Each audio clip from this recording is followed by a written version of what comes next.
गिर के घने जंगल के बीचों बीच एक झोपड़ी थी, जिसमें उमा देवी अपने 15 साल की पोती मीनू के साथ रहती थी। मीनू रोज सवेरे जंगल में घूमकर गोबर इकट्ठा करती और उसके उपले बना लेती। झोपड़ी नदी किनारे थी, तो दादी वहीं पर इमली के पेड़ के नीचे खटिया लगाकर आराम करती। अरे तुम्हें भी खाना है? आज बस ये शकरकंदी ही है, ये खा लो। कल तो ताजे गाजर लेकर आऊंगी तुम्हारे लिए, लो खाओ। गिलहरी तो शकरकंदी लेकर पेड़ पर चली गई, लेकिन खरगोश ने उसे छोड़ दिया और जंगल में भाग गया। तो मीनू हंसने लगी।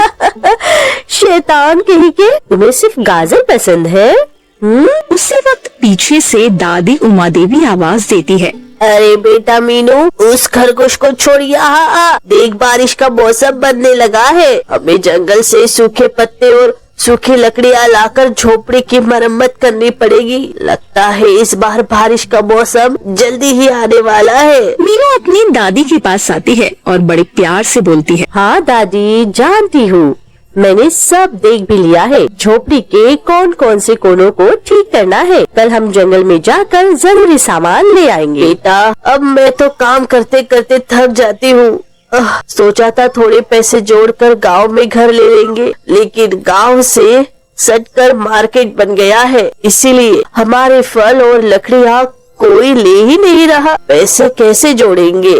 कोई बात नहीं दादी, इस बार भी हम झोपड़ी को ठीक करके बारिश का मजा लेंगे। उमा देवी अपनी पोती के साथ जंगल में पिछले 10 सालों से रहते थे, जब से मीनू के मम्मी पापा शहर गए थे और उनके लापता होने की खबर मिली थी। दरअसल उमा देवी और मीनू एक आदिवासी कबीले से थे, जो जंगल में ही रहते थे, और मीनू के मम्मी पापा गए तब से उमा देवी अपने कस्बे, अपनी बस्ती छोड़कर जंगल में ही चली गई थी। दादी, आप सबसे अच्छी हो, मेरा कितना ख्याल रखती हो। बड़ी होकर तुम्हें भी मेरा ख्याल रखना पड़ेगा मीनू, अब बूढ़ी हड्डियाँ चटकने लगी है। क्या दादी, आप भी ना। दादी, वो देखिए चिड़िया का घोंसला। अरे ये इतना नीचे क्यों बनाया होगा चिड़िया ने? क्या मैं नजदीक जाकर देखूं दादी? नहीं बेटा, अगर नन्हे बच्चे होंगे तो उन्हें डर लगेगा। उमा देवी और मीनू ने देखा, एक बेर के पेड़ की सबसे नीची डाली से लगकर ही चिड़िया ने अपना घोंसला बनाया था। कुछ नहीं होगा दादी।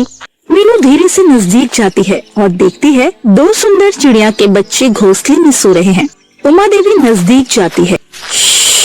दादी, आवाज धीमी रखो, ये सो रहे हैं। अरे चलो, उसकी माँ आ जाएगी तो परेशान होगी। ठीक है दादी, चलो बच्चों, फिर कभी मिलेंगे, ध्यान रखना अपना। आगे जाकर मीनू और उमा देवी जंगल में एक सूखे पेड़ की लकड़ियाँ काटने लगी।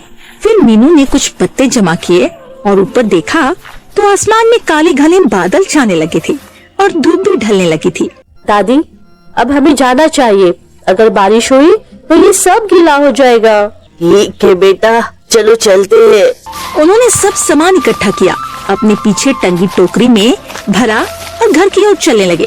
गिराकर उन्होंने सब रखा और अपनी झोपड़ी देखने लगे। दादी, शाम हो गई है। हाँ जी बेटा, तुम भी थक गई होगी और मेरे इन बूढ़े पैरों ने भी जवाब दे दिया है। हाँ, एक काम करते हैं, कल सुबह से ही काम करेंगे।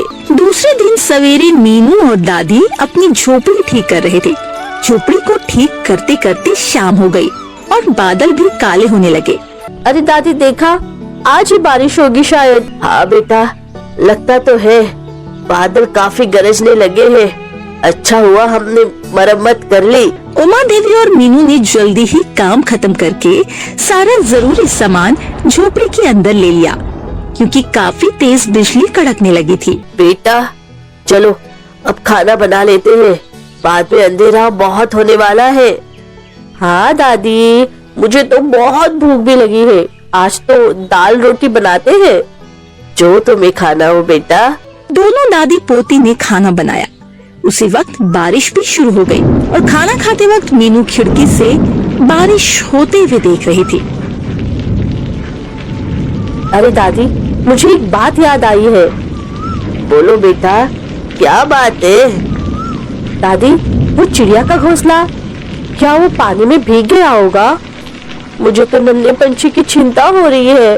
हाँ बेटा, भीग तो गया होगा, लेकिन चिड़िया उनके पास ही होगी, वो सुरक्षित होंगे।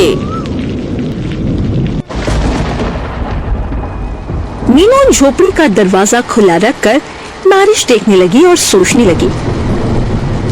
उधर जंगल में हर जगह पानी पानी हो गया है। चिड़िया का घोंसला भी गीला हो गया है। वो बच्चों के ऊपर अपने पंखों से पानी रोक रही है, जिससे खुद भी गीली हो गई है और रोने लगी। बच्चे पानी में भीगकर ठंड की वजह से कांप रहे हैं। काफी देर तक अपने बच्चों को बचाने की नाकाम कोशिश करने के बाद चिड़िया फैसला करती है बच्चों को कहीं दूर ले जाना होगा। वो उन्हें उठाने की कोशिश करती है, लेकिन बच्चा घोंसले में गिर जाता है। चिड़िया फिर से कोशिश करती है, लेकिन बच्चा फिर से गिर जाता है। क्या कर रहे होंगे नन्ही चिड़िया के बच्चे, कहीं वो बीमार तो नहीं पड़ जाएंगे? मीनू चिड़िया के बारे में सोच रही थी। इधर चिड़िया हाँफने लगी थी, लेकिन उसके बच्चे उसे उठाए नहीं जा रहे थे। बेचारे उड़ भी नहीं पा रहे थे। चिड़िया तारा ने देखा उसके खुद के पंख भी गीले हो गए हैं। एक बार जोर लगाकर कोशिश करती है, लेकिन बच्चा उठ ही नहीं पा रहा था और चिड़िया नीचे पानी में गिर जाती है और बेहोश हो जाती है। अचानक से कोई दरवाजा खटखटाता है तो मीनू की नींद खुलती है। कौन हो सकता है? अरे क्या हुआ बेटा, किस चीज की आवाज है ये? दादी, ऐसा लग रहा है जैसे कोई आया है। इस जंगल में कौन दरवाजा खटखटाता है? फिर से आवाज आई तो वो दरवाजे की ओर गए। देखो जरा, वो हिरन तो नहीं है? दोनों दरवाजा खोलते हैं तो देखते हैं चिड़िया बेहोशी की हालत में पड़ी है और धीरे धीरे बोल रही है, बचाओ, थोड़ी मदद कर दो, बचाओ। उमा देवी और मीनू हैरान हो गए। एक चिड़िया बोल रही है, दादी, ये तो बोल रही है। वो तो ठीक है, लेकिन इसको बहुत सर्दी लग गई है। चलो इसे अंदर ले जाए। उमा देवी और मीनू तारा को गर्म कपड़े में रखकर थोड़ी गर्मी देती है तो वो होश में आती है। अरे अरे, मेरी सोनू मोनू घोंसले में भीग गए हैं, उनकी मदद कर दो। क्या वो अभी भी घोंसले में है? तुम्हारा घोंसला तो ठीक है। नहीं, मेरा घोंसला टूटने लगा है और मेरे बच्चे मर रहे हैं। मेहरबानी करके उन्हें बचा लो। उमा देवी खिड़की से देखती है। तेज बारिश हो रही है और बिजली भी कड़क रही है। हे भगवान, नन्हे पक्षी का ध्यान रखना। चलो दादी, उन्हें घर लाते हैं। सुनो, तुम यही घर पे ही रहो, अपने बच्चों के बारे में चिंता मत करो। मीनू उसे पुचकारती रही और दादी ने एक मोमबत्ती जलाकर उनके पास रखी। वे दोनों कुछ पत्ते हाथ में लेकर निकल गए। रास्ते में उन्हें काफी तकलीफ हुई। बहुत जोर की हवा लग रही थी। वो घोंसले के पास पहुँचे तो उसके ऊपर एक पत्ता रखा था और नीचे बच्चे ठंड में ठिठुर रहे थे। दादी, आप इस घोंसले को ही निकालने में मेरी मदद करो। बड़ी मुश्किल से दोनों ने घोंसला निकाला और बच्चों को देखा। वो पानी से भीगे और मरे हो गए थे। बेचारे तड़प रहे। अच्छा हुआ हम पहुंच गए। मीनू और उमा देवी घोंसला ही घर ले आए और बच्चों को गर्म कपड़ों में रख दिया। तब तक तारा ठीक हो गई। वो बोली, आपका बहुत बहुत शुक्रिया। अगर आप इस जंगल में ना मिले होते तो मैं अपने बच्चों को बचा नहीं पाती। रुको, मैं उनके लिए थोड़ा गर्म पानी और दवाई बना देती हूँ, बिल्कुल ठीक हो जाएंगे। उमा देवी दवाई बताने लगी और मीनू तारा से बातें कर रही थी। बच्चे उन्हें देख रहे थे। मेरा नाम मीनू है, तुम कौन हो? मैं तारा हूँ, दूर के जंगल से यहाँ आई थी अपना घोंसला बनाने। इस बार बारिश का मौसम जल्दी शुरू हो गया, नहीं तो सोनू मोनू उड़ जाते। दुखी मत हो तारा, अब वो सुरक्षित है, जल्दी ही ठीक भी हो जाएंगे। उमा देवी ने दोनों बच्चों को कुछ बूंदे दवाई की दी और बचा पानी तारा को पिला दी। अब ये सुबह तक बिल्कुल ठीक हो जाएंगे। बहुत बहुत धन्यवाद दादी आपका। अगली सुबह तक बारिश बिल्कुल बंद हो चुकी थी। तेज धूप निकली थी। मीनू दरवाजा खोलकर झोपड़ी से बाहर आती है। तारा भी उसके पीछे आती है। बच्चे अभी भी कपड़े में ही हैं और सुस्ता रहे हैं। सोनू मोनू अब बिल्कुल ठीक है, लेकिन उनको सुलाने के लिए कोई जगह नहीं है मेरे पास। अरे तुम चिंता मत करो, आज तुम्हारा घोंसला ठीक करते हैं। क्या बोलती हो? तुम्हें आता है घोंसला बनाना? अरे मीनू को कम समझती हो क्या तारा? देखो मीनू का जादू। पीछे से दादी आती है। हाँ बेटा तारा, वो तुम्हारे बच्चों के लिए बहुत अच्छा घोंसला बना देगी। तुम दोनों वो ठीक करो, मैं जरूरी खाने पीने की चीजें लेकर आती हूँ। ठीक है दादी। दादी जंगल में चली जाती है। ये रही सारी चीजें, अब बनाते हैं तुम्हारे सोनू मोनू के लिए प्यारा सा घर। झोपड़ी के अंदर झोपड़ी है ना, बड़ी खोपड़ी। फिर मीनू तारा का घोंसला हाथ में लेती है, उसमें सुई धागे से सिलाई करती है। तारा उसकी मदद करती है। सोनू मोनू भी कपड़े से बाहर आकर देख रहे थे। तुम दोनों तो शैतान लगते हो। ये लो, तुम्हारा घोंसला तैयार है। सोनू मोनू कूदते हुए अपनी पंखों को ठीक करते हुए घोंसले में बैठ गए। तारा बहुत खुश हो गई और अपनी भाषा में बच्चों को समझाने लगी। लगता है उन्हें काफी आराम मिला है तुम्हारे बनाए घोंसले से मीनू। कहा था ना पसंद आएगा। ये तो घोंसले में पड़ते ही सो गए। जादू है तुम्हारे हाथों में मीनू, मैं हर साल तुम्हारे हाथों से ही घोंसला बनवाऊंगी। क्या बात कर रही हो? दोनों हंस रही थी। तभी उमा देवी आती है, सारा सामान नीचे रखती है और थैले से निकालकर मीनू और तारा को देती जाती है। देखो मीनू, आज नए बेर मिले हैं, तुम लोग खा लेना। ये पत्थर भी मिले हैं और बारिश का ताजा पानी भी ले लिया है। ये तुम्हारे नन्हे शैतानों के लिए तारा। अरे वाह! उमा देवी ने छोटे छोटे हार बनाए थे। सोनू मोनू घोंसले से बाहर आते हैं और तारा उन्हें पहना देती है। वाह, ये तो किसी कबीले के सिपाही लगते हैं। चलो बाहर खेलते हैं। ठीक है बेटा, तुम लोग बाहर खेलो और मैं खाना बना लेती हूँ। बाहर निकलकर मीनू ने सीटी बजाई। एक पेड़ से गिलहरी उतर कर आई, बिल से खरगोश भी उछल कर आया और 2 नन्हे हिरन आए। अरे वाह मीनू, तुम तो इन सब की भाषा जानती हो। नहीं, लेकिन बचपन से इनके साथ हूँ तो ये मुझे समझते हैं। सब मेरे पक्के दोस्त हैं। मैं जहाँ से आई थी वहाँ तो जंगल में सबको सिर्फ लड़ते हुए ही देखा था। यहाँ सब मेरे साथ खेलते हैं। देखो, सुनो सब, ये है तारा। कल रात इसका घोंसला बारिश में टूट गया था। अब हम सब एक साथ हैं। सोनू मोनू को भी थोड़ा बड़ा हो जाने के बाद अपने साथ खेलने देना। सोनू ने रोज की तरह गिलहरी को, खरगोश को और हिरन को खाना देना शुरू कर दिया। सब खाना खाने लगे और खुशी से झूमने लगे। अब मुझे खाने में क्या मिलेगा? मम्मी लोगों को और दादी लोगों को अपने खाने की व्यवस्था खुद करनी है। क्या कहा तुमने? अंदर से दादी चिल्लाती है। मीनू, तुम्हारी शैतानी बढ़ते जा रही है। चलो तारा को भी वो मीठे बेर खाने दो। देखा, दादी को तुम्हारी ज्यादा चिंता है। फिर सब लोग दोपहर का खाना खाने झोपड़ी में बैठे थे। उमा देवी ने रोटी और टमाटर की सब्जी बनाई थी। ये क्या है? तुमने कभी रोटी नहीं खाई ना? नहीं, मैंने तो सिर्फ छोटे मोटे कीड़े और अनाज के ही दाने खाए हैं। बैर भी मुश्किल से मिलते हैं। बड़े पक्षी परेशान करके रख देते हैं। सोनू मोनू घोंसले से बाहर निकलकर दौड़ रहे हैं। वो देखो, उनको अब ठंड नहीं लग रही है। बेटा तारा, तुम्हें रोटी खानी है तो देती हूँ। मुझे खानी है दादी। ये लो। अरे वाह, ये तो सच में बहुत अच्छी है। इसी तरह 1 महीना बीत गया। उसके बच्चे भी थोड़े बड़े हो गए थे और थोड़ा उड़ने भी लगे थे। एक दिन जब सब लोग खाना खा रहे थे तब तारा ने कहा, सुनो मीनू, मैं तुम्हें और दादी को एक बात बताना चाहती हूँ। क्या बात है तारा?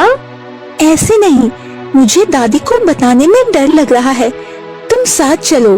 दोनों उमा देवी के पास आ गए। दादी, तारा आपको कुछ बताना चाहती है।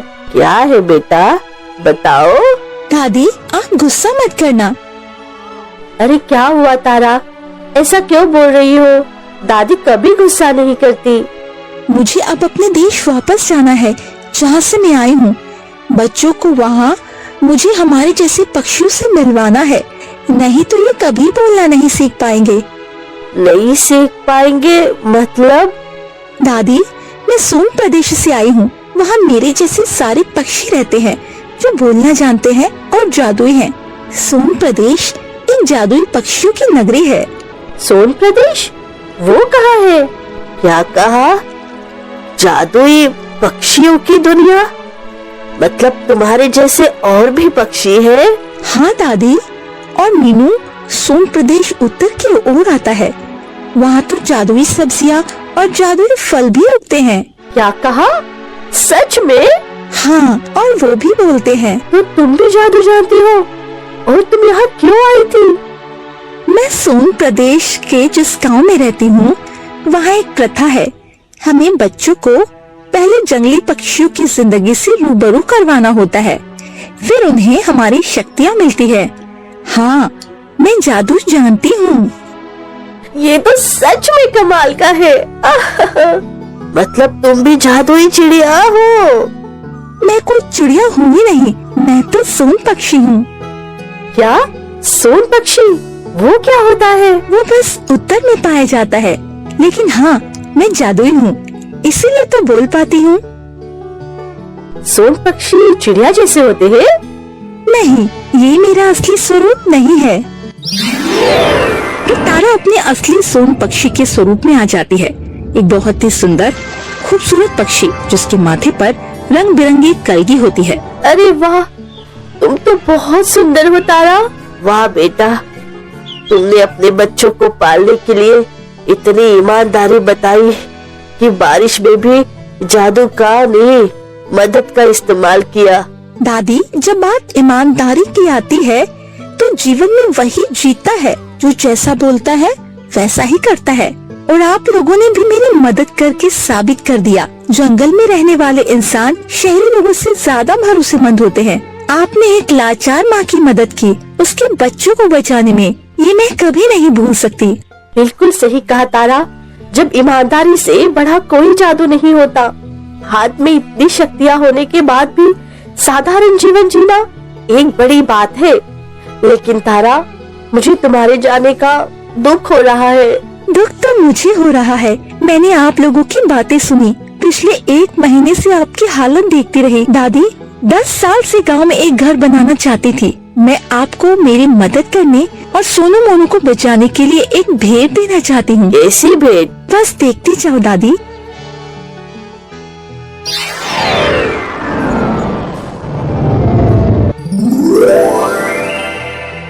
तारा ने जादू किया और उनकी झोपड़ी एक बड़ी मजबूत घर में बदल गई। मुझे पता है आपको गांव में रहना भाएगा नहीं, इसलिए यहाँ घर बना दिया। आप चाहे तो गांव में ले जा सकते हैं। नहीं बेटा, तू सही कह रही है। गांव से ज्यादा हमें घर यही जंगल में रहना पसंद आएगा। इस घर के किचन में आपको किसी चीज की भी कमी नहीं होगी। मीनू और दादी तारा के गले लगकर रोने लगी। बहुत बड़ा उपकार है तारा। नहीं नहीं, दोस्ती में उपकार जैसे शब्द नहीं बोलने चाहिए। कर भला तो हो भला, बस एक दूसरों की मदद करनी चाहिए, कभी भी भरोसा नहीं तोड़ना चाहिए। तुम मत जाओ तारा, हमें हमारी चिड़िया की बहुत याद आएगी। अरे दादी, मीनू, मुझे भी यहाँ की लगन लग गई है। मैं भी तुम लोगों को बहुत मिस करूंगी। मेरा जाना जरूरी है, लेकिन मेरे पास एक सरप्राइज है तुम्हारे लिए। मैं तुम्हें मेरी नगरी सोन प्रदेश आने का न्योता देती हूँ। तुम लोग वहाँ जरूर आना, हम सब मिलकर खूब मस्ती करेंगे। पहले वादा करो, तुम वापस आओगी। वादा रहा, आऊंगी भी और आपको वहाँ लेकर भी जाऊंगी। अब मुझे आज्ञा दीजिए। ध्यान रखना बेटा, अपना ध्यान रखना। बहुत याद आएगी। सोनू मोनू को बोलना बड़े होकर मुझे ना भूल जाए। वे नहीं भूलेंगे। फिर दादी, मीनू और दूसरे सभी ने सोन पक्षी चिड़िया को अलविदा कहा। वो अपने बच्चों को लेकर उड़ गई उत्तर की ओर। दुखी होकर मीनू और दादी अपने घर के अंदर चले गए।